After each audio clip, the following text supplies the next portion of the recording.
Hey everyone, so you're ready to turn that spare room or garage into your dream space. Awesome. You know, any great project starts from the ground up, literally. Today we're going to walk through everything you need to know to install interlocking rubber gym tiles. Let's lay the perfect foundation together. Okay, let's just jump right in. Whether you're planning for heavy deadlifts or need a durable floor for your workshop, getting the foundation right is, well, it's everything. It really sets the stage for the entire room, so let's make sure we do it perfectly. Now, before we even think about laying down a single tile, we've got a couple of super simple prep steps. And trust me on this, spending a few minutes on this stuff now is going to save you a ton of headaches later. It's the difference between a floor that looks okay and one that looks truly professional. First things first. The moment you open that box, you're going to notice a pretty distinct rubber smell. Don't worry about it. That is completely normal. It just comes from the recycled materials they use to make these things, and lucky for us, there's a really easy fix. And the secret is just a little bit of patience. What you want to do is unpack all the tiles and let them air out in a place with good ventilation. Your garage is perfect for this. Give them a good 24 to 48 hours. This just lets all those compounds from the factory dissipate. That's what you're smelling. Plus, it gives the tiles a chance to get used to the temperature in your space, which is key to preventing any weird buckling or gaps after you install them. And here's the good news. You really don't need a bunch of fancy tools for this job. Just grab a tape measure, a sharp utility knife, and make sure it's a fresh blade, a straight edge, and a rubber mallet. Now, let's take a quick look at the tile itself. See, you've got the main square piece, and then you have these detachable edge pieces. These are fantastic for creating a super clean, finished border right up against your walls. All right, our tiles have had a chance to breathe. We've got our tools ready to go. Now it's time to prep the room itself. Getting this groundwork right is what makes sure your new floor will not only look great, but also last for years and years. Your subfloor has to be completely, and I mean completely, clean.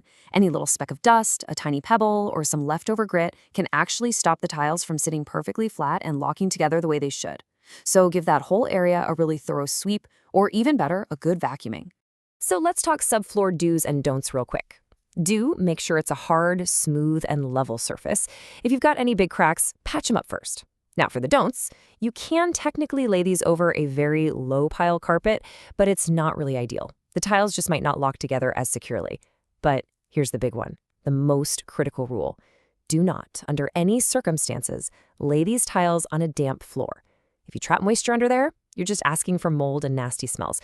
So make sure that floor is bone dry before you begin. Okay, on to the main event, the installation. And, just like any good project, it really helps to have a game plan. You've actually got a couple of different strategies you can choose from here. So the first big decision you have to make is, where do you put that very first tile? Do you start over in a corner or right smack in the middle of the room? There's really no single right answer here. It all depends on the final look you're going for. Let's break down the two main ways to do it. The corner method. It's fast, it's simple, and it's honestly perfect for most rooms. You just start in one corner and you keep on laying tiles until you hit the opposite walls, and that's where you'll make your cuts. But if you want that super symmetrical, really high-end look, you're going to want to start from the center. You'll have to find the exact middle of the room and lay your first tiles out in a cross shape. This guarantees that the cut tiles along every single wall will be the exact same size. Yeah, it takes a little more measuring, but the result is absolutely flawless. Now, no matter where you decide to start, connecting the tiles is as easy as remembering the 3 T's. First, you tuck the interlocking teeth of one tile into the next. Then you give the seam a gentle tap with your rubber mallet to lock it in. And finally, you test the connection with your hand. Just run it over the seam to make sure it's secure and perfectly flush. That's literally it.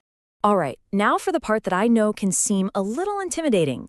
Cutting the tiles, to fit them against the walls or around poles and things. But don't you worry, this is where a few pro secrets are going to make you look like you've been doing this for years. Okay, so you've laid your tiles all the way across the room and you've hit a wall. You've got this thick, durable piece of rubber. So what is the best way to get a clean cut without a major struggle? Let's look at the best tools for the job. A simple utility knife gives you amazing control, and it's probably something you already have lying around. If you want something faster, a jigsaw on a low speed setting works great. But listen up. Here is a critical warning. Whatever you do, do not use an angle grinder. It doesn't actually cut the rubber, it melts it. You're going to get a ton of smoke, a horrible smell, and a ruined, gooey, messy edge. It's not worth it. For the absolute best result with a utility knife, which is what most of us are going to use, don't try to power through the whole thing in one cut. Here's the trick. Use a straight edge to score the line, nice and deep. Then you can either make a second pass to cut through, or you can even just bend the tile along that score line and it'll snap cleanly. And now, for the single best tip I can possibly give you for this entire project. To make your knife glide through this thick rubber like it's warm butter, you need lubrication. Just a little spritz of soapy water or even some window cleaner on your blade and along the cut line, it reduces the friction to almost nothing. Seriously, you have to try this. It is an absolute game changer. And just like that, your floor is in. It looks amazing, and now you want to keep it looking that way. Well, the great news is that taking care of this stuff is incredibly simple. Let's run through it. For your regular day-to-day cleaning, just vacuum it like any other floor. When it needs a deeper clean, a damp mop with a mild pH-neutral cleaner is perfect. You can even just use simple dish soap and water. But here is the most important rule of all. Never use solvent or oil-based cleaners. Things like degreasers or citrus cleaners will actually break down the rubber and permanently damage your floor. So just keep it simple. Soap and water is all you need. And there you have it. The job is done. Your floor is installed perfectly, and the foundation for your new gym, your new workshop, or your new play space is officially set. So now the only question left is, what amazing things are you going to build on it? Thanks for watching.